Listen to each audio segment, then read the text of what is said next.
नमस्कार साथियों। आज हम बात करेंगे एक ऐसी चीज़ की, एक ऐसी प्रवृत्ति की, ऐसी व्यक्ति की, ऐसी एक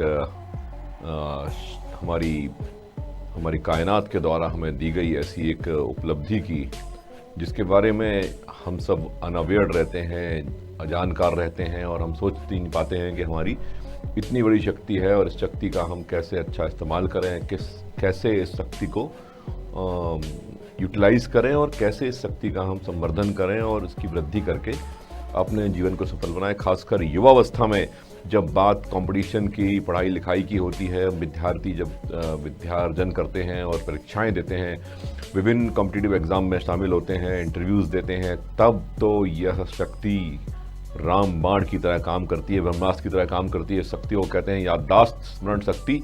साथियों, स्मरण शक्ति वो शक्ति है मानव की जो मानव को जानवरों से अलग बनाती है। जी हाँ, जब मानव का विकास आप पढ़ेंगे तो आपको पता चलेगा कि मानव के विकास में सबसे बड़ी उपलब्धि वो है मानव जीवन की, जब मानव ने ये जाना कि वह चीज़ों को याद रख सकता है, स्मरण कर सकता है, और यह स्मरण शक्ति उसकी दीर्घ अवधि तक चलती है, लंबे समय तक चीज़ों को याद रख सकता है, लंबे समय तक पुरानी चीज़ों को गढ़ के अपना विवेक तैयार कर सकता है। और यहीं से हमारा दिमाग का कंप्यूटर शुरू होता है और यहीं से शुरू होती है हमारी सफलता की, हमारे विकास की, और मानव जो जीवन है, मानव जीवन की जो परिलब्धियां, उनकी शुरुआत होती है। साथियों, भगवद गीता में भी उल्लेख आता है कि स्मरण शक्ति कैसे इम्पोर्टेंट है, कैसे स्मरण शक्ति का उन्नयन वंश को ऊंचाइयों पर ले जाता है, और कैसे वंश अगर स्मरण शक्ति की जो है क्षति होती है, हास होता है, या कहीं प्रवृत्तियां गलत होती हैं, तो किस प्रकार से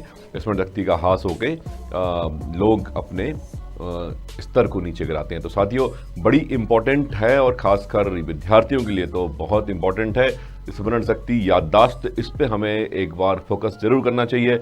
मैं सभी विद्यार्थियों से अनुरोध करता हूं कि इस वीडियो के माध्यम से अपनी अपनी याददाश्त को एक बार परखने का प्रयास करें, सोचें, विचार करें कि याददाश्त को हम कैसे अच्छा रख सकते हैं। हमारी याददाश्त किस दिशा में जा रही है, पहले से अच्छी हो रही है, बुरी हो रही है।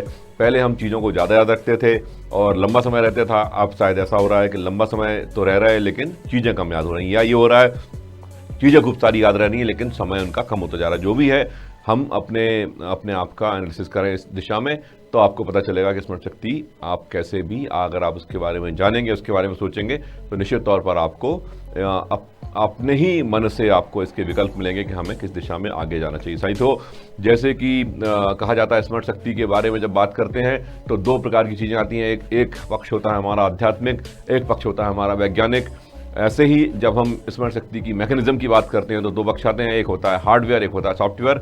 जी हाँ, जैसे कंप्यूटर का हार्डवेयर और सॉफ्टवेयर काम करता है, वैसे ही हमारी स्मरण शक्ति का भी हार्डवेयर और सॉफ्टवेयर काम करता है। विज्ञान ये कहता है कि मानव के मस्तिष्क में न्यूरॉन्स हैं, न्यूरॉन्स की जो है बहुत ही पेचीदा संरचनाएं हैं।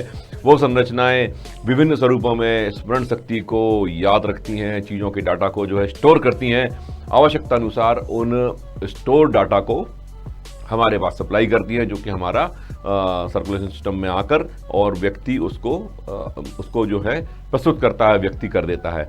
और आध्यात्म ये कहता है कि स्मरण शक्ति जो है दीर्घ शक्ति है, और यह शक्ति जो है आध्यात्मिक तरीकों से संवर्धन को प्राप्त होती है। जो आध्यात्मिक व्यक्ति है वो स्मरण शक्ति को बढ़ाकर लंबे समय तक, यहाँ तक कि हमारा अध्यात्म ये कहता है कि कई बार तो लोग स्मरण शक्ति के माध्यम से पुराने जन्मों को भी याद कर लेते हैं। स्मरण शक्ति आत्मा के साथ तारतम्य बिठाती है। आत्मा जब अपना पुनर्जन्म लेती है तो पुनर्जन्म के संस्कार तो आत्मा के साथ आते ही हैं, साथ में अगर आदमी ने मेहनत करी है, आदमी ने तप किया है, तो स्मरण शक्ति भी उसके साथ आती है, जो उसको बताती है कि उसके पिछले जन्मों में क्या परिस्थितियां रही थी। तो साथियों, इतनी दीर्घ परिकल्पनाएं जो है हमारे अध्यात्म में स्मरण शक्ति के बारे में है, और विज्ञान अपनी बात करता है। साथियों, हमें अपनी बात करनी है। सबसे पहले अगर स्मरण शक्ति पे हमें अपना काम करना है तो हमें देखना पड़ेगा सॉफ्टवेयर और हार्डवेयर दोनों पे हमें चर्चा करनी होगी, जानना होगा कि हमारा हार्डवेयर कैसा है। हार्डवेयर की जो चीज़ है उसका सबसे महत्वपूर्ण पार्ट है अनुवांशिकी, आपकी अनुवांशिकी, आपकी हेरिडिटी, आपके परिवार के डीएनए, आपका जीन्स जो आपके माता पिता से आपको मिल रहा है, उसकी शक्तियाँ, क्रेनियल कैपेसिटी आपके दिमाग की कितनी है, आपका दिमाग किस कैपेसिटी का है, किस वॉल्यूम का है। जितना आपका दिमाग का वॉल्यूम होगा उतनी ही ज़्यादा न्यूरॉन्स उसमें अवेलेबल होंगे, न्यूरॉन्स की एक्टिविटी भी उसी अनुपात में ज़्यादा होगी। तो एक जनरल सी फिनोमेना कि हार्डवेयर जिसकी वाइटल जो क्रेनियल कैपेसिटी है, जो क्रेनियल वॉल्यूम है जिसका ज़्यादा है, उस व्यक्ति की याददाश्त के लिए क्षमताएं बढ़ने की संभावना ज़्यादा होगी। दूसरा, जिस व्यक्ति का ब्लड सर्कुलेशन टारगेटेड है, इजी है, जो निर्धारित पैरामीटर से उस पर चल रहा है, क्योंकि ब्लड के माध्यम से ऑक्सीजन आदमी इंटेक करता है, ऑक्सीजन जाती है, ब्लड के साथ मिलकर उसकी सप्लाई होती है। अगर न्यूरॉन्स में जा रही है तो हार्डवेयर आपका मजबूत रहेगा, मतलब आपकी दिमाग की संरचना का जो हार्डवेयर है वो मजबूती से काम करेगा। उसके कलपुर्जे जो हैं, जो न्यूरॉन्स हैं, जो तंत्रिकाएं हैं, जो सारी सूचनाओं को आदान प्रदान कर रही हैं, सूचनाओं को लाकर नीचे तक ला रही हैं, ऊपर से नीचे ले जा रही, सारी चीज़ों को मजबूत कर देगा। तो दूसरी बात यह है कि हमारा अगर ऑक्सीजन सिस्टम, आपका ब्लड सर्कुलेशन सिस्टम स्ट्रांग है तो आपका हार्डवेयर मजबूत होगा। तीसरा, हार्डवेयर को मजबूत करने के लिए आपको अपने खान पान में उन चीज़ों को शामिल करना पड़ेगा। जैसे कहा जाता है कि अखरोट है, पानी में भीगी हुई बादाम है, ये स्मरण शक्ति को बढ़ाने का काम करती हैं। इसके अलावा बहुत सारी शंखपुष्पी की बात करें, बहुत सारी जड़ी बूटियों की बात आती है जो निश्चित तौर पर आपके न्यूरॉन्स को जाके, आपकी याददाश्त वाले न्यूरॉन्स को जाके एक्टिवेट करती हैं, उनको सही दिशा में एक्टिवेट करके सही दिशा में स्वस्थ रखती हैं। उनके आने वाले जो हिंड्रेंसेस हैं, उनके हार्डवेयर में जो परेशानी आने वाली हैं, उन सबको दूर करती है, उनके विकारों को दूर करके आपकी याददाश्त को मजबूत करती है। तो हमें अपनी याददाश्त को मजबूत रखने के लिए इन खाद्य पदार्थों का, इन अच्छे खाद्य पदार्थों का सेवन करना होगा, ताकि आपके दिमाग को भी पोषण मिलता रहे। उस पोषण से आपकी तंत्रिकाएं, आपकी जो ब्लड सर्कुलेशन है, आपकी जो संरचना है न्यूरॉन्स की, वो एक्टिवेट रहे। तो ये आपके हार्डवेयर को मजबूत रखेगा। डोपामीन एक बड़ा इंपॉर्टेंट लिक्विड होता है जो कि हमारा केमिकल इम्बैलेंस और बैलेंस को क्रिएट करता है दिमाग के।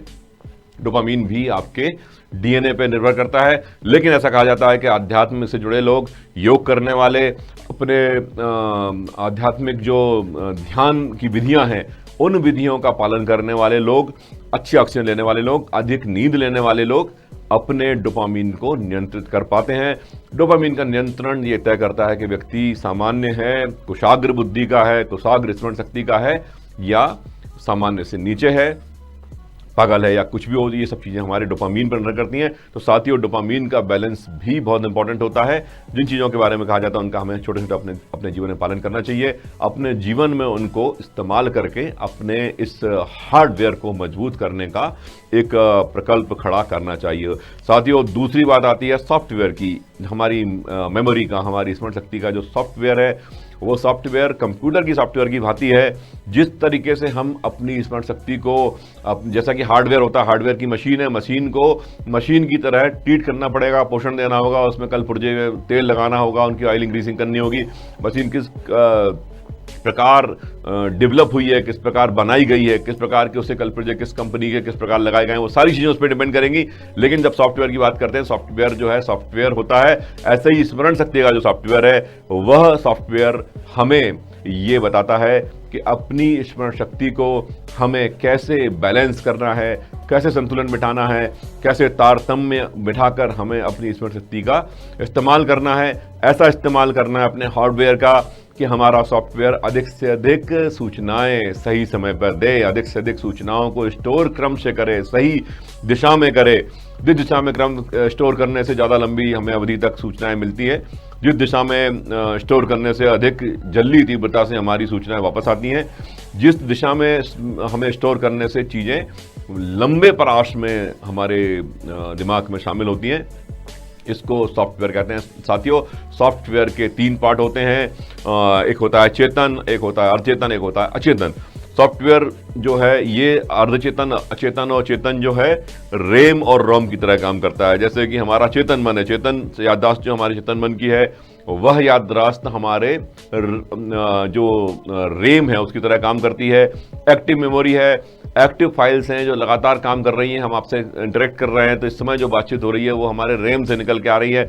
हमारे रैम में सारा डाटा स्टोर्ड है, वह जो है आपके सामने रिप्रेजेंट हो रहा है। आप अपनी जो करंट कम्युनिकेशन है, करंट बातचीत है, करंट आपका जो लेखन पठन चल रहा है, वो सारी चीज़ें आपका एक चेतन मन से हो रही हैं। चेतन याददाश्त, मन से याददाश्त जो आ रहा है वो पार्ट आपको दे रहा है। उसके बाद आता है अर्धचेतन, जिसमें कुछ समय के पश्चात कुछ सूचनाएं कुछ रूप में स्टोर होती हैं, उसके बाद कुछ दिन तक उसमें रहती हैं। दिमाग ये सोचता है कि शायद इसकी आवश्यकता होगी, जब दिमाग देखता है आवश्यकता इसकी अभी नहीं आ रही है तो धीरे से उसको वो अचेतन में डाल देता है। अचेतन मन में बहुत सारी सूचनाएं, बहुत सारे दृश्य, बहुत सारी स्मरण की जो है फाइल्स हमारे पास, हमारे दिमाग में स्टोर हो जाती हैं।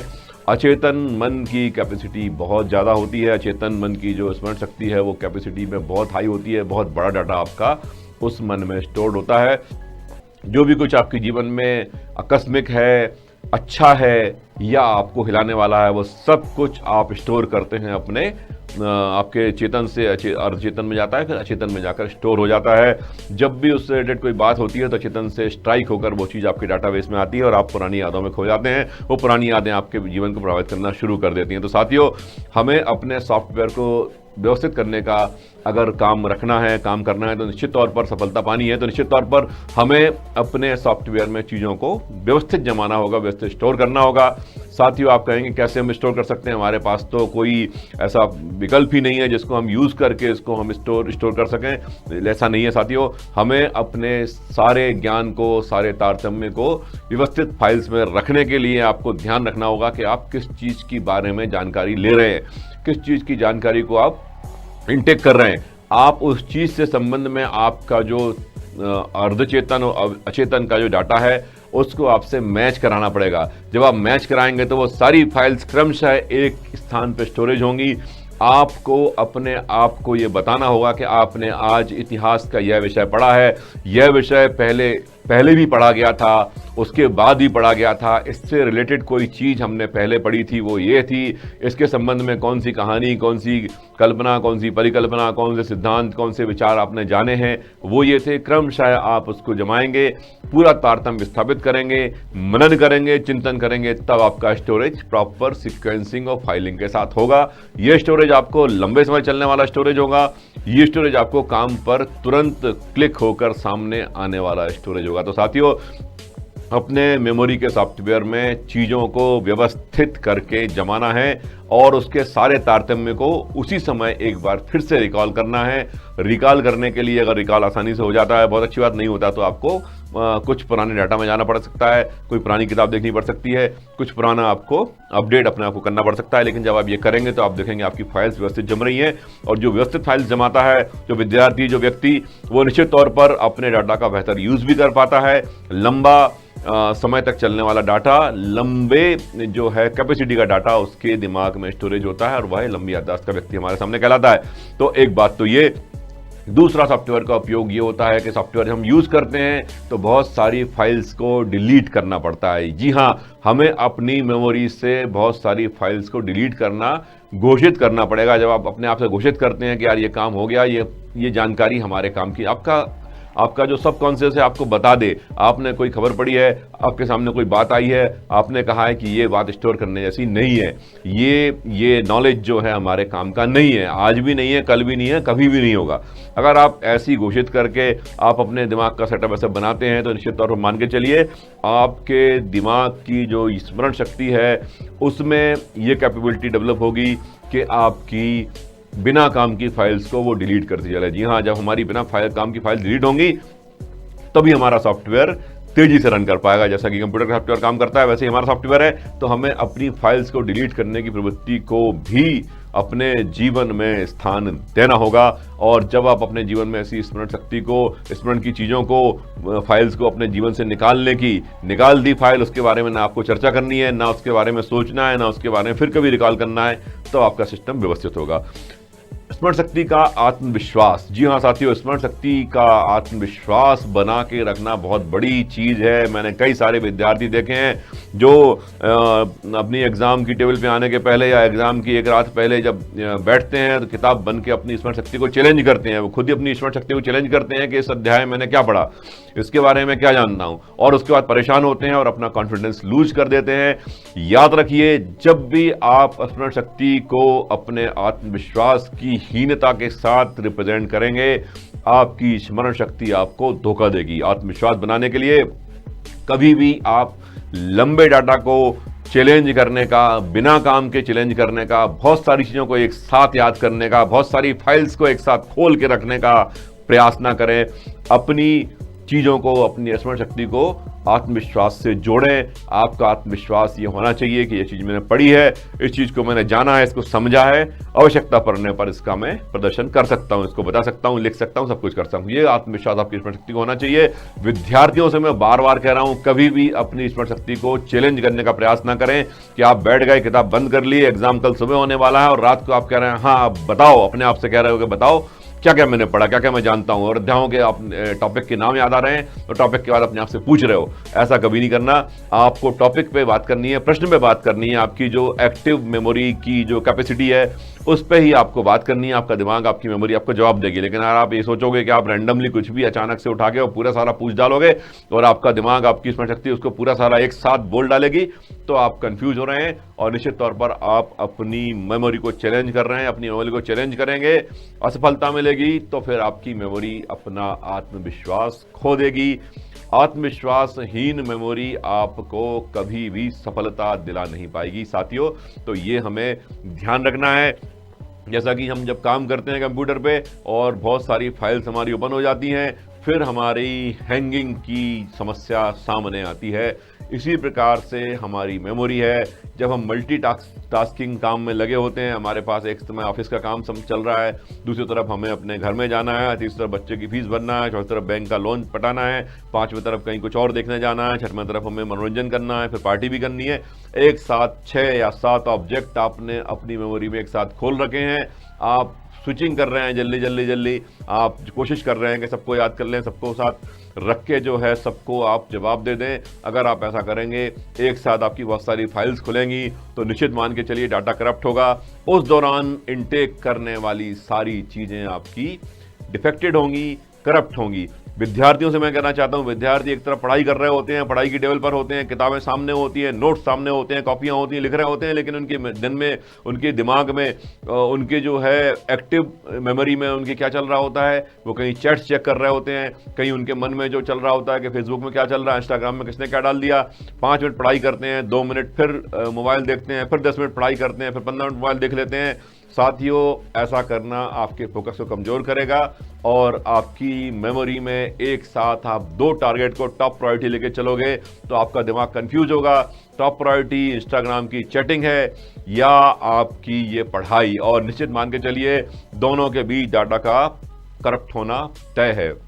जो भी आप उस समय पढ़ेंगे, आपकी पढ़ाई वो स्ट्रांगनेस के साथ नहीं आएगी, वो ताकत के साथ नहीं आएगी जो आपको रिप्रेजेंट करना है एग्जाम में। तो साथियों, जब भी आप पढ़ाई करें तो पढ़ाई के मूड से पढ़ाई करें, अपने दिमाग को, अपनी स्मरण शक्ति को ओपन रख के पढ़ाई करें, ये सोच के पढ़ाई करें कि सिर्फ पढ़ाई करना है, कोई काम नहीं है, सारे काम बंद हो चुके हैं, दुनिया पूरी शिथिल है, दुनिया में सिर्फ और सिर्फ मैं हूं और मेरे पास ये किताब है और किताब को पढ़ना मेरा काम है, मेरा धर्म है और कुछ भी इसके अलावा नहीं है। ऐसे करके अगर आप 1 घंटे पढ़ाई करेंगे तो 1 घंटा आपका इंटरप्शन विहीन पढ़ाई होगी, आपका दिमाग इनटेक करने की सही पोजीशन में होगा, लगातार डाटा इनटेक होगा, सही जगह पर चेतन, अचेतन, अचेतन में फीड होगा, चैट होगा, सारी चीज़ों के तारतम्य बनेंगे और आप देखेंगे कि कम समय में आपको ज़्यादा स्मरण हो गया, कम समय में आपने ज़्यादा शक्ति के साथ चीज़ों के डाटा को इंटेक कर लिया। तो स्मरण शक्ति को, सॉफ्टवेयर को हमें अगर मैनेज करना है तो हमें अपनी सीक्वेंसिंग अच्छी करनी होगी, हमें डाटा को रीड करना होगा, बहुत सारी फाइल्स एक साथ ना खुलें, फोकस हमारा बना रहे, आत्मविश्वास हमारी जो एक स्मरण शक्ति का है वो कहीं ना कहीं लूज ना होने पाए। साथियों, सॉफ्टवेयर को मजबूत रखने के लिए हमें अपनी सोच को पॉजिटिव रखना पड़ेगा। नेगेटिव सोचने वाले, जब हम सोचते हैं, हमारा मन बहुत ही ईमानदार होता है, हमारे जो चेतन, अवचेतन और अचेतन है बहुत ही ईमानदारी से काम करते हैं, इनके मन में एक सेट मोरल पैटर्न होता है जो हमारे देश में, हम सबके बीच बहुत ही स्ट्रॉन्ग मोरल कैरेक्टर हमारे बीच में है, हमारे डीएनए में है, हमारे राष्ट्र में है। साथियों, वो स्ट्रॉन्ग मोरल कैरेक्टर हमारे अचेतन, अर्धचेतन, अवचेतन में लगातार विद्यमान रहता है। अगर हमारी सोच धनात्मक होगी, लोगों के बारे में हमारा व्यू पॉजिटिव होगा, तो आपका सॉफ्टवेयर भी पॉजिटिव वे में काम करेगा। हम नेगेटिव सोचेंगे, ऋणात्मक हमारी जो है सोच होगी, नकारात्मक हमारे विचार होंगे, तो वो नकारात्मकता आपकी मेमोरी के सॉफ्टवेयर को भी कहीं ना कहीं प्रभावित करेगी, आपके सॉफ्टवेयर को परेशान करेगी, और आपका इसका परिणाम ये होगा कि आपका मेमोरी सिस्टम काम ढंग से नहीं करेगा। तो आपको हमें अपने मन को पॉजिटिव रखना है, अपनी सोच को सकारात्मक रखना है, ताकि हम व्यवस्थित तरीके से अपना सिस्टम बना सकें और अपनी उस काम को मजबूती से कर सकें। साथियों, जैसा कि बात आती है कि नींद अच्छी लेना चाहिए, निश्चित तौर पर नींद हमारे हार्डवेयर को मजबूत करती है, साथ ही सॉफ्टवेयर को भी मजबूत करती है। नींद लेने से हमारा मन रिलैक्स होता है, हमारी तंत्रियां जो हैं उनका हार्डवेयर जिसको हम बोल रहे हैं, वो तंत्रियां रिलैक्स होकर अपनी प्रॉपर स्थान पर प्राप्त करती हैं, अपना जो भी उनको फूड लेना है वो सारी फूड लेती हैं, एनर्जी गेन करती हैं, व्यवस्थित होकर तारतम्य में जम जाती हैं। लेकिन लगातार हम अगर उस मशीन का उपयोग करते हैं तो लगातार हम बिना आराम के काम करते हैं, नींद की गहराई में अगर हम नहीं जाते हैं तो वो लगातार सक्रिय बनी रहेंगी। फिर उनकी सक्रियता जब शिथिलता की तरफ जब आगे बढ़ेंगे आप, तो जल्दी उसमें डिफेक्ट आना शुरू होंगे, जो आपको कहीं ना कहीं परेशान करेंगे। तो हमें अपने सॉफ्टवेयर को मजबूत रखने के लिए अपनी पूरी व्यवस्था को, सॉफ्टवेयर के पूरे प्लान को विधिवत रखना है, अच्छे से करना है, तब जाके आपका परिणाम हमारी पॉजिटिव होंगे। साथियों, हमारी स्मरण शक्ति बहुत ही महत्वपूर्ण शक्ति है। इसका इस्तेमाल करने के लिए मैं बार बार कह रहा हूं कि हमें अपने प्रति सेंसिटाइज होना चाहिए, हमें अपनी मेमोरी पावर को लेकर सेंसिटाइज लगातार रहना चाहिए। बहुत सारे उपाय, विकल्प, प्रकल्प लोग बताते हैं कि पानी को धीरे धीरे पीने से मेमोरी शक्ति आपकी, आप अगर लगातार तेजी से पानी पीते हैं तो आपकी स्मरण शक्ति खराब होती है, पाँव को अगर क्रॉस करके बैठते हैं तो खराब होती है, उंगली की जो हाथों पाँव की उंगलियों को आप चटकाते हैं तो खराब होती है। ये बहुत सारी चीज़ें हैं, इन सब के बारे में मैं यहाँ पर बहुत ही प्रमाण के साथ तो कुछ नहीं कह सकता हूँ, लेकिन जो भी आपकी प्रवृत्तियाँ उनको आप देख सकते हैं। लेकिन अपने हार्डवेयर सॉफ्टवेयर को मजबूत रखने के लिए जो खान पीन के साधन है, जो हमारे सॉफ्टवेयर सिस्टम को मजबूत रखने के तरीके हैं, जो मैंने आपसे चर्चा की है, इनका हमें ध्यान रख के अपनी मेमोरी सिस्टम को स्ट्रांग रखना होगा। साथियों, हमारे भारतीय जो हमारा एक संस्कृति और सभ्यता का सिस्टम है, इसमें जब हम बात करते हैं तो हमारी 3 चीज़ें सामने आती हैं। इड, ईगो, सुपर ईगो की बात कही जाती है। इड जो है हमारी इच्छाओं को प्रोड्यूस करने वाला सिस्टम है, जो मनोविज्ञान है हमारा। ईगो जो है उनका बैलेंस बनाता है। सुपर ईगो जो है हमारे मोरल की जो प्रवृत्तियां हैं, आदर्श की चीज़ है, उनको हमारे सामने रखता है। इसके परिप्रेक्ष्य में अगर हम चलें तो हमारे सामने आता है जो हमारा गुणों की जो परिभाषाएं की गई हैं, उनमें है तमोगुण, रजोगुण, सतोगुण। इसी क्रम में इड, ईगो, सुपर ईगो के क्रम में हम देख सकते हैं तमोगुण, रजोगुण, सतोगुण को। सेम पैटर्न आपको दिखाई देगा। इसी पैटर्न में अगर हम बात करते हैं मन की या मेमोरी की, तो हमें आती है चेतन, अर्धचेतन और अचेतन की। इस पैरामीटर में अगर हम बात करेंगे तो हमें समझ में आएगा कि जो चीज़ें हमारे तमोगुण को बढ़ा रही हैं वो कहीं ना कहीं हमारे चेतन में स्ट्रांग करेंगी, जो चीज़ें हमारे रजोगुण को स्ट्रांग करती हैं वो हमारे अचेतन को स्ट्रांग करेंगी, जो सतोगुण को स्ट्रांग करती हैं वो अचेतन को स्ट्रांग करेंगी। अचेतन हमारी प्रवृत्तियों को लेकर हमारे व्यवहार का निर्धारण करता है। तो साथियों, बहुत ही महत्वपूर्ण हमारा मेमोरी का सिस्टम, बहुत ही स्ट्रॉन्ग सिस्टम, हमारे देश के डीएनए में स्ट्रॉन्ग मेमोरी पावर है, जो मैं कह सकता हूं कि पूरे विश्व से हमारी जो स्मरण शक्ति है वो कहीं ना कहीं ज़्यादा तेज है, ज़्यादा है। हमारे देश में ऐसे बहुत सारे लोग हुए हैं जिनको शताब्दानी कहा जाता है। शताब्दानी मतलब 100 बातों को एक साथ पढ़ के एक साथ 100 को क्रमशः रिपीट कर सकने वाले ऐसे लोग हमारे देश में हुए हैं। बहुत सारे महापुरुषों के ऐसे नाम हैं जिनके बारे में हम फक्र कर सकते हैं। हमारा मेमोरी का डीएनए बड़ा स्ट्रांग है। हमें आवश्यकता है थोड़े से व्यवस्थित अपने सॉफ्टवेयर को बनाने की, व्यवस्थाओं को मैनेज करने की, और अपने मन में एक ख्याल रखने की कि हमारा मेमोरी सिस्टम बड़ा स्ट्रांग है, बड़ा काम का है, बहुत ही महत्वपूर्ण है, इसको यूं ही नहीं खोना है। ये ध्यान रखें, इसके प्रति सेंसिटाइज रखें। अगर आप काम करेंगे तो निश्चित तौर पर आपको सफलता आपके कदम चूमेगी, आप सफलता के चरम पर होंगे। जय हिंद, जय भारत।